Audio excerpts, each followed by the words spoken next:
resident. Congressman Kildee currently serves on the Financial Services Committee in addition to being a regional whip. In his first 6 months in office, he secured $100 million in federal funds to help remove blighted and abandoned homes throughout Michigan, including Flint and Saginaw. In Congress, he's also fought to protect after-school programs and to create summer jobs and projects for our youth to help reduce violence and provide opportunity. If you think Michigan needs cleaner water, and we all do here in Flint, Michigan, then consider that the League of Conservation Voters gives Dan Kildee a 96% lifetime score. Dan has been advocating at the front of the Flint water crisis. Plus, he was instrumental in helping secure the release of Amer Ekmekti from 5 years of imprisonment in Iran. All right.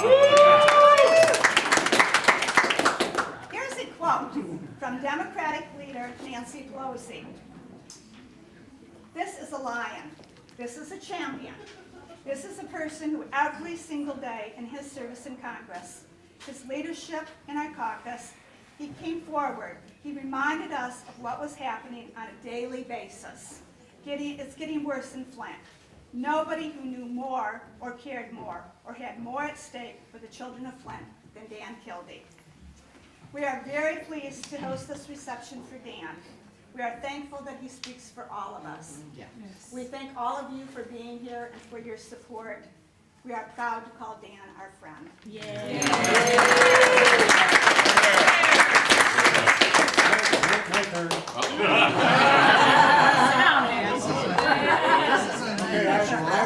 We've known Dan for a long time, and we know about his past achievements in Congress. But recently, I watched him at work. Roseanne showed me a video of Congressman Kildee addressing the members of Congress. I watched him state his case for Flint residents regarding the lead in the water.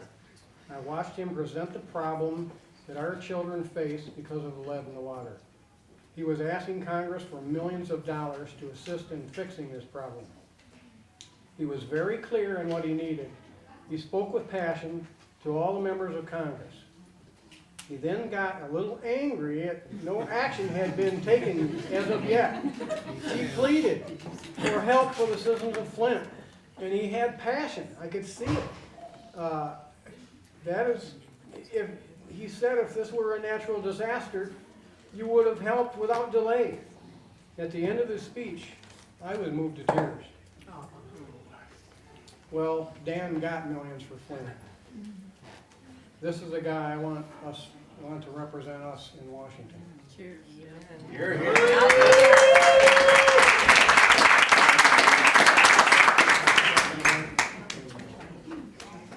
Your turn. Now it's your turn to talk about Roseanne and Steve. I don't want to add or contradict anything that has just been said. Thank you to Steve and Roseanne for this, for doing this, for hosting this event. I was joking. This is, I don't know, the third or fourth time. It's such a beautiful and big house. I do have a bit of a confession to make. We had an event similar to this about a year or so ago. You don't know this, but I've been living here since. Like you did it through the windows.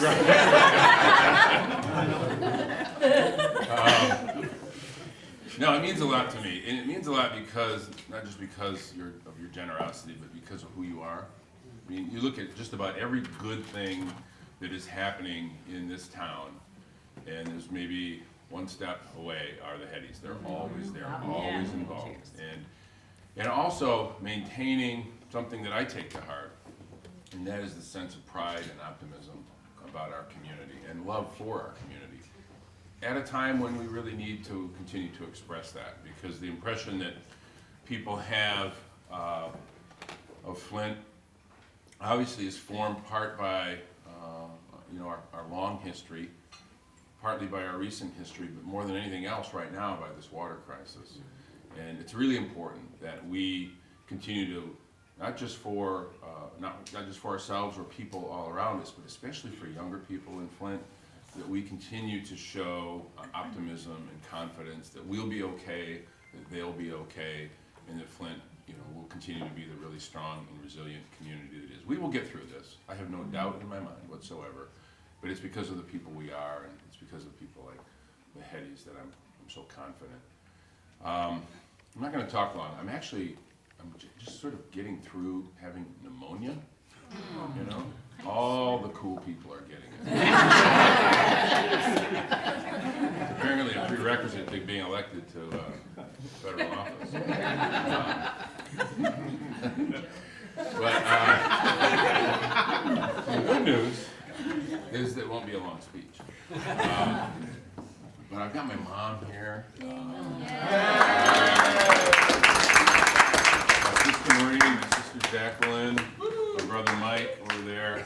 We all sort of grew up in a family of folks who were involved in one way or another in our community, and I have them, and especially my mom and my dad, who's no longer with us, to thank for that, and for really, and I'm sure my brothers and sisters and my mom were completely relating to Steve's reference to the, let's call it passion, that I was showing on the floor of the House a few weeks ago.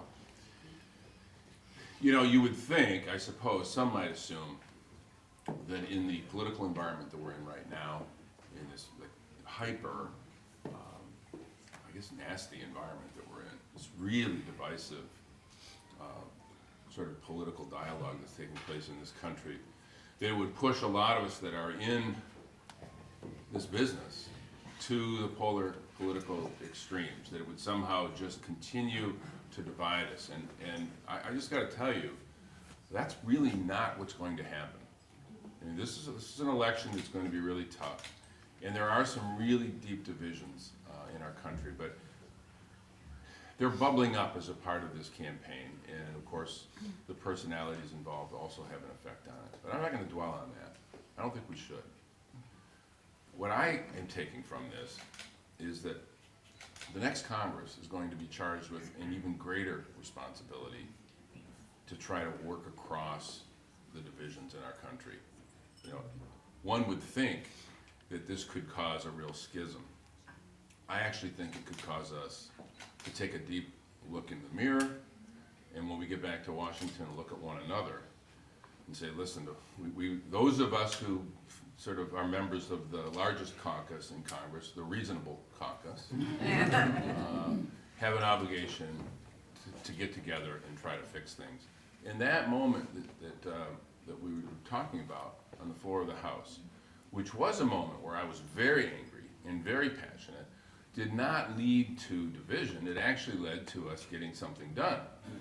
And it's really important to keep in mind, a lot of folks don't necessarily know how these numbers worked out, but because we were so committed to getting this $170 million for Flint to help move forward the recovery and get our infrastructure in order, that was not just a commitment of my Democratic colleagues, although they were great allies.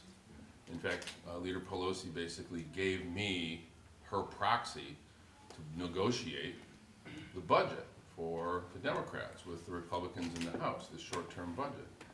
Rather than just turning it into, another talking point or another, display of the divisions, John Molinar, my neighbor, who represents the 4th District, just Midland and all through central Michigan, we got together and put together an amendment to some legislation that was moving to get $170 million. I negotiated with the Speaker to get it done. John and I, Fred Upton, a Republican from the west side, southwest part of the state, worked together, went to the floor, and we got every Democrat, which I wasn't going to do this without all of them, but as we know, that's not enough to pass a bill. 101 Republicans came across the aisle for us, for the people in this room.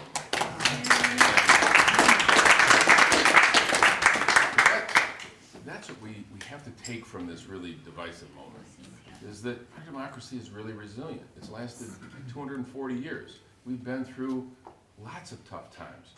We've been through a civil war, for God's sake, where we literally were at war with one another, not the sort of rhetorical wars that take place.